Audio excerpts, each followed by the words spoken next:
Video में हम पढ़ेंगे इलेक्ट्रोस्टैटिक्स के दो बहुत ही इंपॉर्टेंट टॉपिक, तो इसलिए वीडियो को पूरा ज़रूर देखें। चलिए शुरू करते हैं। आज का हमारा टॉपिक है torque on a dipole in uniform electric field. Torque on a dipole, torque on a dipole in uniform electric field. Uniform electric field में टार्क पर कितना डाइपोल लगेगा वो हमें कैलकुलेट करना है।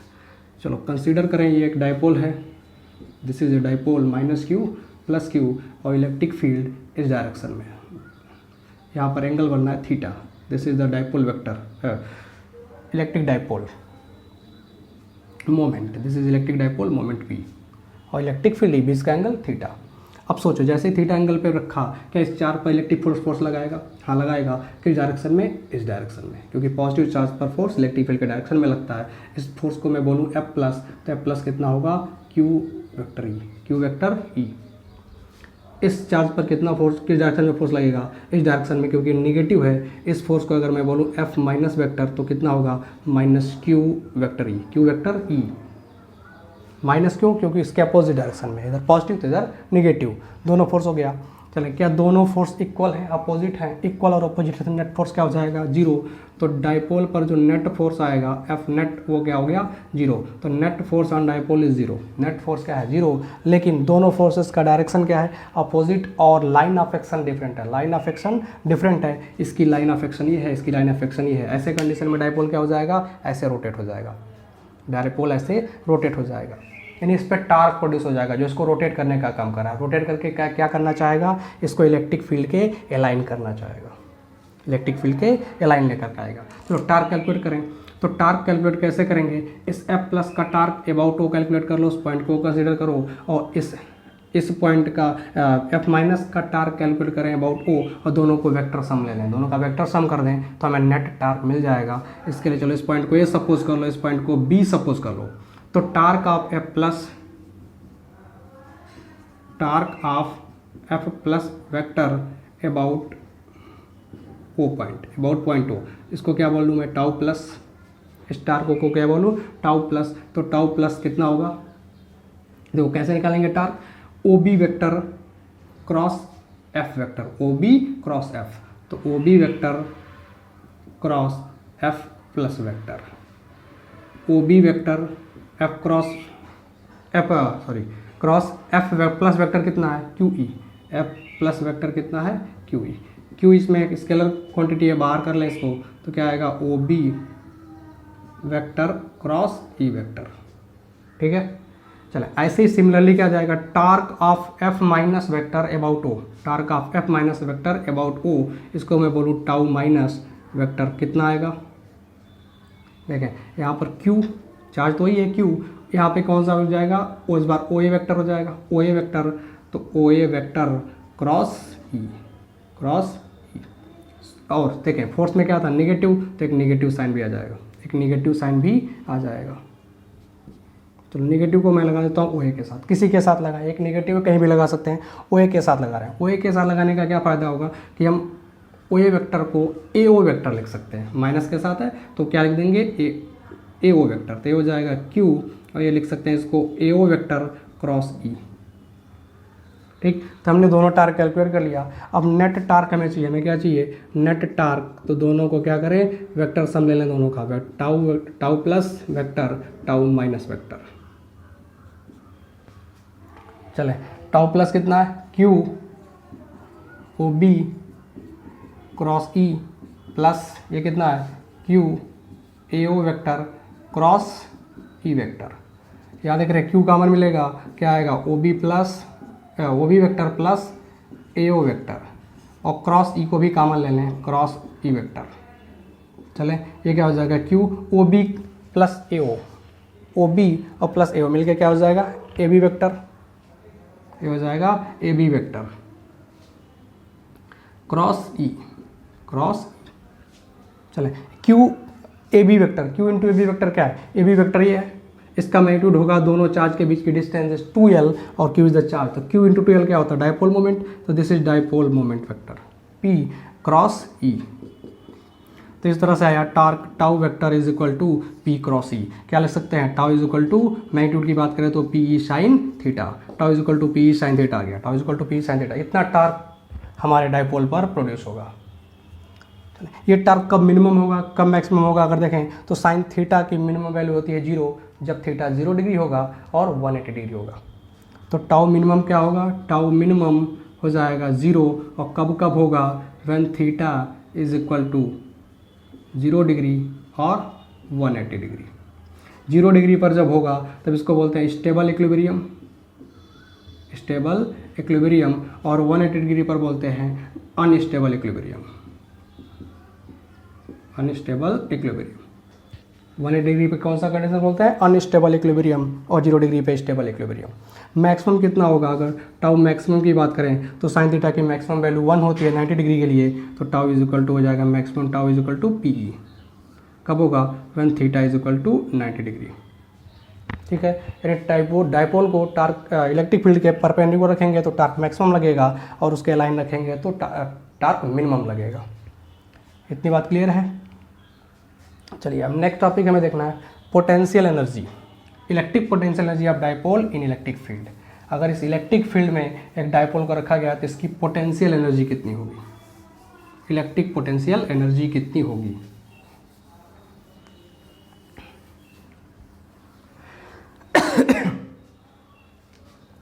चलें समझे, ये वही है डाइपोल है जिसको एक इलेक्ट्रिक फील्ड के थीटा एंगल पर रखा गया है। तो इस समय हमने टार्क कैलकुलेट करी हम लोगों ने, क्या कैलकुलेट करी हम लोगों ने, टार्क। अब हमें क्या चाहिए, पोटेंशियल एनर्जी,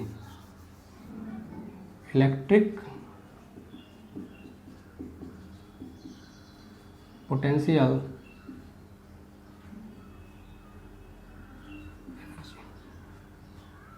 ऑफ डाइपोल। चलें तो टाउ इज इक्वल टू क्या आया, पी ई साइन थीटा। अगर थीटा एंगल पे प्लेस्ड है तो टार्क का आएगा पी ई साइन थीटा।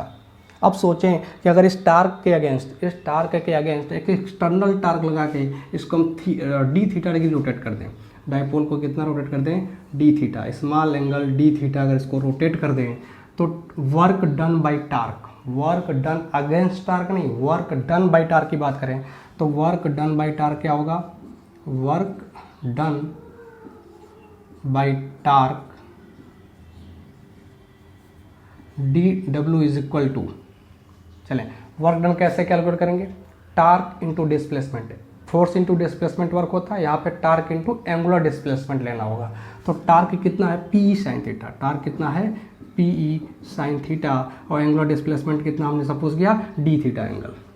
ये वर्क पॉजिटिव होगा या निगेटिव, तो ये वर्क नेगेटिव होगा, क्यों, क्योंकि टार्क हमारा इस डायरेक्शन में है और डिस्प्लेसमेंट हमने अपोजिट लिया है, तो इसलिए वर्क क्या हो जाएगा, negative. Negative sign indicate that D theta is opposite to the torque, D theta torque के क्या है, अपोजिट है। तो ये वर्क बना गया। चलें इसमें पोटेंशियल एनर्जी चेंज निकालें। इस प्रोसेस में अगर डी थीटा रोटेट किया गया तो पोटेंशियल एनर्जी कितनी चेंज हुई, तो change in potential energy D U is equal to होता है minus of D W, minus of D W. Here D W क्या है, work done by conservative force, work done by conservative force.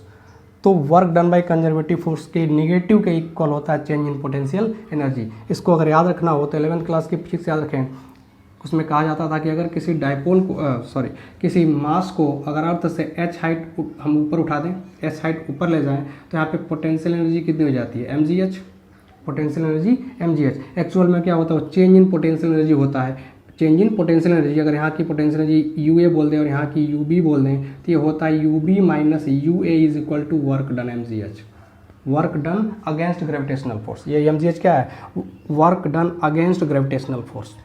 ठीक है, हम क्या कर लेते हैं फिर, हम यहाँ पर अर्थ पर ग्रेविटेशनल पोटेंशियल एनर्जी को जीरो सपोज कर लेते हैं, तो यू ए जीरो लिखते हैं, U B is equal to क्या हो जाता है, एम जी एच। तो हम कहते हैं यहाँ पर बी पॉइंट पर potential energy, gravitational potential energy M G H होगी। अब इसको अपोजिट सोचें, ये था work done against gravitational force, तो work done by gravitational force क्या होगा, डिस्प्लेसमेंट ऊपर की तरफ, ग्रेविटेशनल फोर्स नीचे की तरफ, अपोजिट है तो वर्क हो जाएगा work done by gravitational force हो जाएगा माइनस एम जी एच। तो क्या ये minus of minus M G H है, अगर यू बी को देखें तो माइनस और माइनस एम जी एच ले लें, यानी इस work done by conservative force यानी ग्रेविटेशनल फोर्स जो है इसके वर्क डन का अगर निगेटिव ले लें तो इसके पोटेंशियल एनर्जी के इक्वल आ जाएगा। इसका मतलब क्या है कि जो चेंज इन पोटेंशियल एनर्जी था वो negative of work done by conservative force के इक्वल होता है। ये 11th में हमने पढ़ा है, थोड़ा सा याद करने के लिए इतना बता दिया। चलें, तो डी इज इक्वल टू हो जाएगा माइनस डी डब्ल्यू, और डी डब्ल्यू क्या है, वर्क डन बाई टार्क। तो चलें, अब ये सपोज करें कि if dipole is rotated from 90 to theta, अगर डाइपोल को हम 90 से थीटा तक रोटेट कर दें, 90 टू थीटा, क्या सपोज कर लें, if dipole is rotated from 90 degree to theta, ऐसे केस में जो चेंज इन पोटेंशियल एनर्जी होगा u final minus u initial, तो u फाइनल कितना हो जाएगा, कहाँ रोटेट ले गए, थीटा तक, इनिशियल कितना था 90, तो u 90 से डिनोट कर रहे हैं इसको, is equal to negative of work done by conservative force, तो ये देखिए वर्क निगेटिव खुद है और यहाँ माइनस लगेगा तो माइनस माइनस हो जाएगा पॉजिटिव, तो हो जाएगा P E sine theta D theta. Integration कर लेंगे इसका, अगर स्मॉल डी थीटा के लिए रोटेट के लिए वर्क कितना है तो पूरे जितना भी रोटेट कर रहे हैं उसको इंटीग्रेट कर देंगे वहाँ तक, तो वर्क डन मिल जाएगा। कहाँ तक रोटेट कर रहे हैं, 90 से थीटा तक, तो 90 टू थीटा। चलें, साइन थीटा का इंटीग्रेशन होता है minus cos theta, P E जो कांस्टेंट है उसको बाहर ला दें तो पी ई बाहर आ गया, पी इंटू ई, और साइन थीटा का इंटीग्रेशन हो जाएगा माइनस कॉस थीटा, लिमिट हो जाएगी 90 टू थीटा। चलिए इसको सॉल्व करें तो माइनस लाते हैं बाहर, तो पी ई माइनस पी ई हो जाएगा, देखें पहले रखेंगे कॉस थीटा, फिर रखेंगे माइनस के साथ कॉस 90 माइनस कॉस 90 की वैल्यू 0, तो एक 0 हो जाएगा, बचेगा कॉस थीटा, तो इसका मतलब आ जाएगा minus P E cos theta. ये आ गया हमारा u theta minus u 90 degree, ये हमारा आ गया चेंज इन पोटेंशियल एनर्जी। देखिए एक इंटरेस्टिंग फैक्ट अगर है, जैसे अभी पीछे हमने कहा था कि अर्थ पर हमने अर्थ सरफेस पर ग्रेविटेशनल पोटेंशियल एनर्जी को 0 कंसीडर कर लिया, बेसिकली हम ये इंटीग्रेट करके हम चेंज इन पोटेंशियल एनर्जी निकाल सकते हैं सिर्फ। तो किसी पॉइंट पर अगर पोटेंशियल एनर्जी निकालना हो तो हमें एक जगह पे 0 कंसीडर करना पड़ेगा ईजी करने के लिए। तो हम क्या कंसीडर कर लिया कि इफ़ 90 डिग्री पर पोटेंशियल एनर्जी क्या है, 0, थीटा 90 डिग्री पर potential energy electrical potential energy क्या कंसीडर कर लिया गया, 0, तो ऐसे केस में u theta is equal to क्या आ जाएगा, minus P E cos theta, क्या आ जाएगा, पी ई कॉस थीटा। अगर पी कॉस थीटा को देखें तो पी डॉट ई है, क्योंकि ए बी कॉस थीटा क्या होता है, ए डॉट बी, तो ये हो जाएगा, बोल सकते हैं इसको माइनस पी डॉट ई। तो हमारा इलेक्ट्रिकल पोटेंशियल एनर्जी क्या हो जाएगा, minus P dot E, that is minus P E cos theta. ठीक है, तो ये था हमारा था पोटेंशियल एनर्जी। देखिए क्वेश्चन में ऐसे भी कर सकता है कि एक डाइपोल को यूनिफॉर्म इलेक्ट्रिक फील्ड में रोटेट करने में कितना वर्क डन होगा, इन एक्सटर्नल टार्क से कितना वर्क करना पड़ेगा, हमें कितना वर्क करना पड़ेगा अगर हमें एक डाइपोल को रोटेट करना है। तो देखें अगर work done by torque negative है तो work done by external torque क्या हो जाएगा, पॉजिटिव, तो उस केस में डी डब्ल्यू हमारा क्या हो जाएगा, P E sine theta into D theta. अगर हम मान लें कि हम थीटा 1 एंगल से थीटा 2 एंगल तक रोटेट कर रहे हैं डाइपोल को, अगर थीटा एंगल से थीटा 2 एंगल तक रोटेट कर रहे हैं डाइपोल को, थीटा 1 टू थीटा 2, तो ऐसे केस में क्या कर लेंगे, इसको जो हमारा वर्क डन होगा W इंटीग्रेट कर देंगे, P E sine theta D theta को थीटा 1 से थीटा 2 तक, हमने थीटा 1 से थीटा 2 तक रोटेट किया। चलें, पी ई साइन थीटा का इंटीग्रेशन आ जाएगा कॉस थीटा, लिमिट थीटा 1 से थीटा 2, वैल्यू पुट कर दें, पी ई सॉरी ये माइनस था, इंटीग्रेशन माइनस होता है तो माइनस को बाहर ला देंगे। अब cos theta 2 minus cos theta 1, limit put करा cos theta 2 minus cos theta 1, तो हो जाएगा work done to rotate a dipole in electric field. अगर एक यूनिफॉर्म इलेक्ट्रिक फील्ड में डाइपोल को रोटेट किया जाए तो उसमें वर्क डन इतना होगा। तो आज के लिए इतना ही। आई होप आपको ये टॉपिक समझ में आया। अगर समझ में आया तो वीडियो को लाइक करें, चैनल को सब्सक्राइब करें और ज़्यादा से ज़्यादा फ्रेंड के साथ शेयर करें। मिलते हैं नेक्स्ट